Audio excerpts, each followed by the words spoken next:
আরও 3 জন ইসরায়েলি জিম্মিকে মুক্তি দিয়েছে ফিলিস্তিনি প্রতিরোধ গোষ্ঠী হামাস। বিনিময় যুদ্ধবিরতি চুক্তি অনুযায়ী 183 জন ফিলিস্তিনি বন্দীকে মুক্তি দিয়েছে ইসরায়েল। মুক্তিপ্রাপ্ত ইসরায়েলিরা হলেন এলি সারাবি, ওহাদ বিন আমি ও আর লেভি। শনিবার তাদের রেড ক্রসের কাছে হস্তান্তর করা হয়। পরে তারা ইসরায়েলে নিজ নিজ পরিবারের সঙ্গে একত্রিত হন। তবে তাদের সুস্থতা নিয়ে উদ্বেগ তৈরি হয়েছে।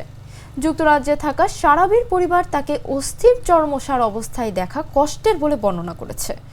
অন্যদিকে ফিরে আসা ফিলিস্তিনিদের নিয়ে পশ্চিম তীরের রামাল্লায় উৎসব চলছে। তাদের প্রতিনিধিরা বলছেন তাদের সবার স্বাস্থ্যসেবা প্রয়োজন। যুদ্ধবিরতি চুক্তির প্রথম ধাপ শেষ হওয়া পর্যন্ত 33 জন জিম্মি ও 1900 জন ফিলিস্তিনি মুক্তি পাবে বলে আশা করা হচ্ছে। ইসরায়েল অবশ্য জানিয়েছে 33 জিম্মির মধ্যে 8 জন মারা গেছেন।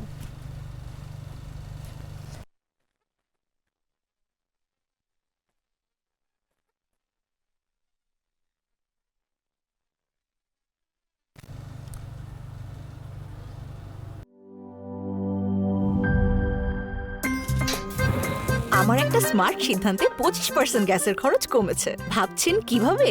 সাধারণ গ্যাস স্টোভ বদলে আমি এনেছি আরএফএল গ্যাস স্টোভ। এর সাইন্টিফিক নজল ও ব্রাস বার্নার ক্যাপ সমানভাবে তাপ ছড়িয়ে রান্না করে দ্রুত।